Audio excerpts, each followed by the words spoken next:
또 편지를 받아보니 노방의 양구로서 저 앞에 이제 그 노방에 그 이제 있는 바를 공하기를 원할지언정 모든 없는 바를 실로 삼지 아니하겠다 하는 그 양구거든요. 그 노방의 양구로서 행주자와의 좌우명을 삼는다 하니 좋기가 가히 더함이 없음이로다. 당신이 그 좌우명을 이제 모든 있는 바를 공하기를 원할지언정 모든 없는 바를 실로 삼지 않겠다 하는 것을 좌우명으로 삼는다 하니까 좋기가 더할 수 없음이로다. 만약 시끄러운 때에 여모를 생한즉 시끄러울 때에 우리가 막 그 귀찮고 이제 막 짜증나는 그런 이제 생각을 일으킨즉 이는 그렇게 일으킨즉 이에 그 마음 스스로 그 마음을 요란하게 한다. 그 경계에 따라가서 우리가 이제 마음을 이제 짜증을 낸다든지 하면은 결국은 자기 손이라. 자기 스스로 마음을 요란하게 만든다는 말은 무슨 말이냐? 자기 스스로 자기를 괴롭히고 있다. 근데 우리는 그걸 모르거든요. 모르고 시끄러우면 막 짜증내고 막 화내고 이러거든. 근데 그 짜증내고 화내는 걸 자기가 자기 괴롭히고 있는지 전혀 우리는 모르고 있어요. 부부간의 싸움도 그래요. 부부간의 싸움도 이제 어떻게 하면 저 상대편을 화가 나면은 이제 마음을 괴롭힐까 하고 막 그 이제 화살 같은 말로 이제 상대편을 자극하거든요. 그럴 때에 자기가 먼저 마음을 상하고 있는 건 모르고 그 말 듣고 상대편이 굉장히 괴로워하는 것을 이제 즐기거든요. 근데 상대편이 괴로워하기 이전에 자기 마음을 자기가 상하고 있거든요. 그래서 우리가 이제 시끄러운 걸 싫어하는 그 생각을 일으키면은 바로 내 마음을 내 스스로 학대하면서 요란하게 만들고 있는 겁니다. 이제 우리가 정진을 이제 열심히 하다 보면은 그런 세밀한 것까지도 우리가 이제 살필 수 있는 이제 눈이 열립니다. 근데 이제 그거 모르는 사람은 이제 맨날 시비하기 좋아하고 상대편에게 이기기를 좋아하고 이런 사람들은 이제 부부간에도 자기 마음 상하는 못 보고 상대편이 괴로워하는 거 보고 즐기거든요. 야, 기분 좋다. 오늘 내가 이기다.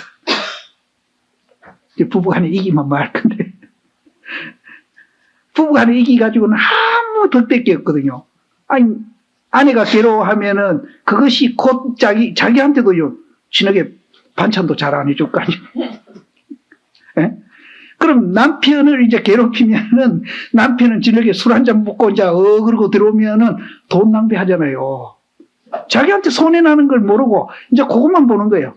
상대편이 괴롭고 하는 거.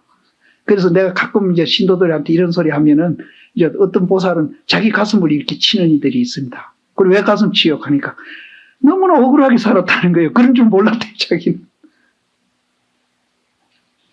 그래서 여기에도 싫어하는 생각을 일으키면은 스스로 마음을 요란하게 만든다.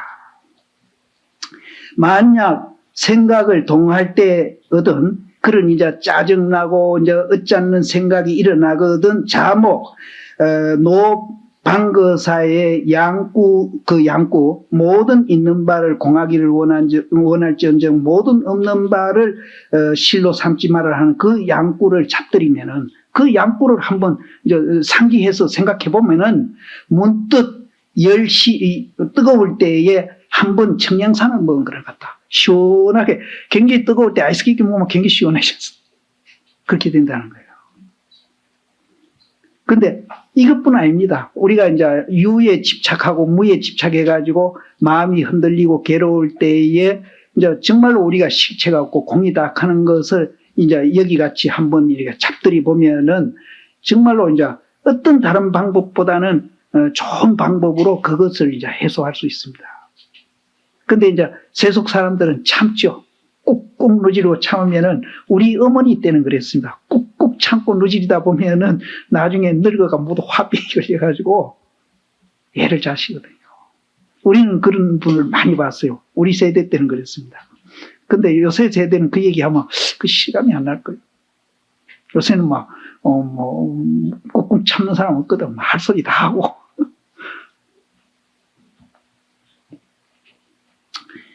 공이 결정신을 갖추었으니 이것이 대지혜이니 정중 공부에 그래서 여기에도 이제 우리가 좋은 것을 조용한 것을 좋아하고 좋은 것을 싫어하는 그 마음은 잘못됐다는 얘기를 지금 계속 하고 있는 겁니다. 그래서 우리가 공부하는데 너무 조용한 것만 자꾸 찾아다니시지 말고 행주좌와 어목동자에 시끄러운 걸 타고 공부하고 또 조용하면 조용한 대로 뭐 선택할 필요가 없는 거라 주어진 환경에 자기가 이제 열심히 공부하면 된다는 거죠. 그래서 소인 보는 분들이 아이고 내 이거 내버리고 선바 가야 되는데 그것도 잘못된 생각이죠. 소인 보면서 하면 되는 거죠. 그래서 소인보미성 하는 거는 좀 어렵지 않겠나 이런 얘기를 하는데 소인 보는 스님들은 다 구참이잖아요. 중놀이 많이 한 분들이거든. 그럼 그런 정도의 능력을 갖출 수도 있고 또 이제 그동안에 그래도 중놀이 1년, 2년 또 몇십 년 먼저 한 분들이 그동안에 노하우가 있거든. 그런 걸 능히 극복할 수 있습니다. 그렇게 하면 되는 겁니다. 그래서 무슨 환경을 선택해서 우리가 공부하는 게 아니라 주어진 환경에서 열심히 공부하면 됩니다.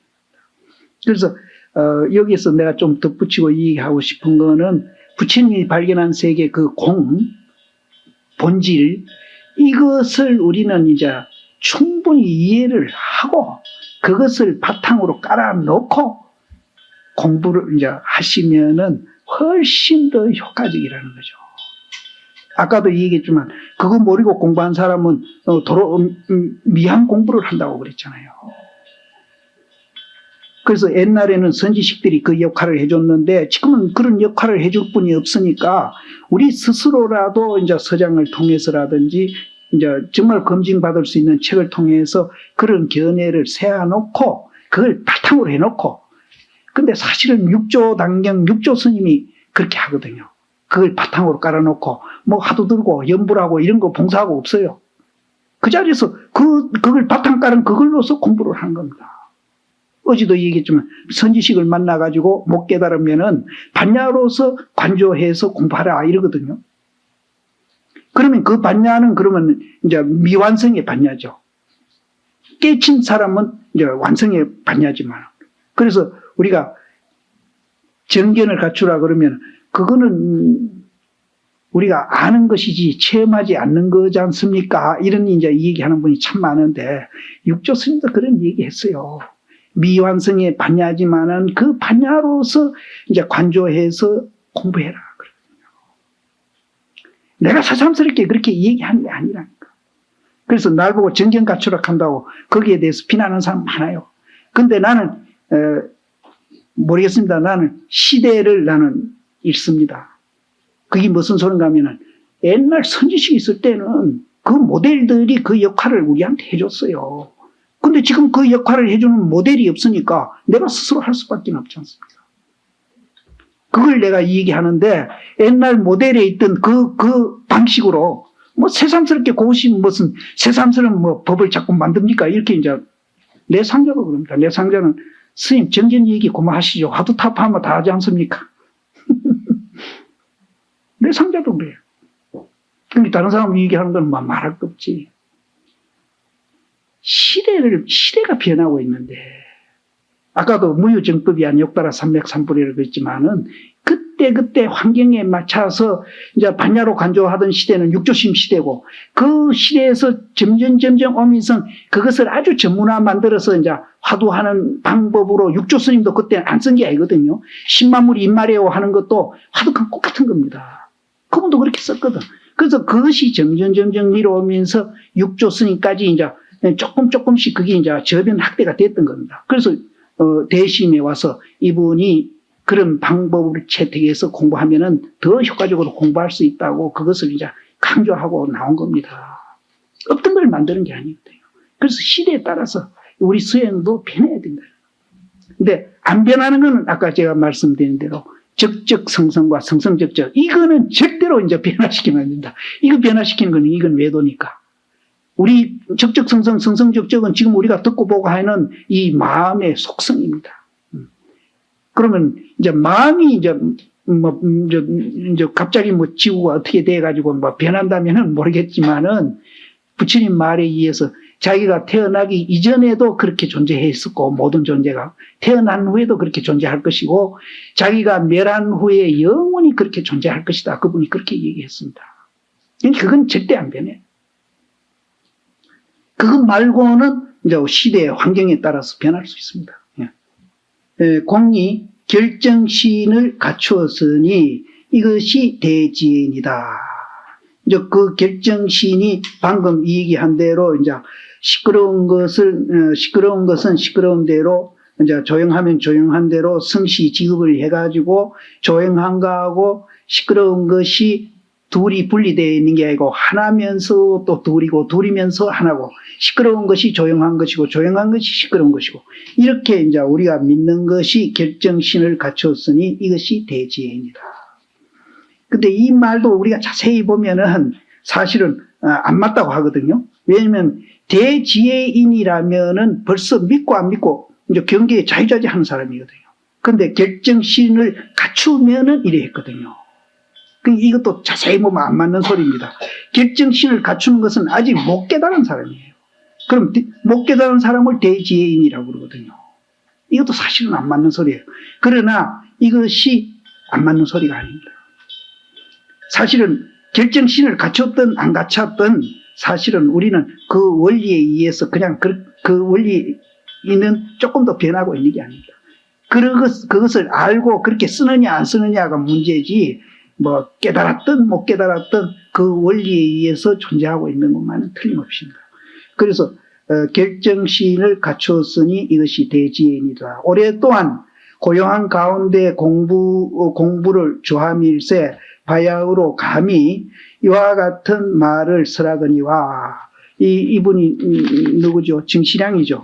정시량이 이제 고요한 데서 공부를 오랫동안 했기 때문에 이제 당신한테 이런 소리도 하거니와 타인 분상에는 곧 불가하다. 다른 사람한테는 또 이런 소리 할 수 없다. 고요한 데서 공부해라. 이렇게 또 할 수 있다는 거죠.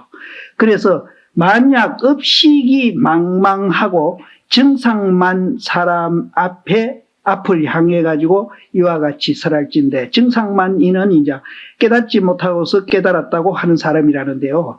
이런 사람한테 이제 시끄러운 가운데 공부하라 그러면은 이런 사람은 고요한 것을 이제 성취를 해야 이제 진짜 이제 견성으로 갈 텐데 이런 사람한테 뭐 시끄러운 데서 공부하고 시끄러운 그 자체가 도다 이런 얘기하면은 정상만인한테는 오히려 이제 공부하는데 역효과가 될 것이다 이런 뜻입니다. 그래서 만약 업식이 망망한 정상만인 앞을 향해 가지고 이와 같이 설할진대는 이에 저에게 악업보따리를 이제 첨부하는 것과 같다. 선문의 가지가지 병통은 이미 먼저 편지에 갖추었으니 알지 못하라 일찍이 자세히 이해하는가 마는가.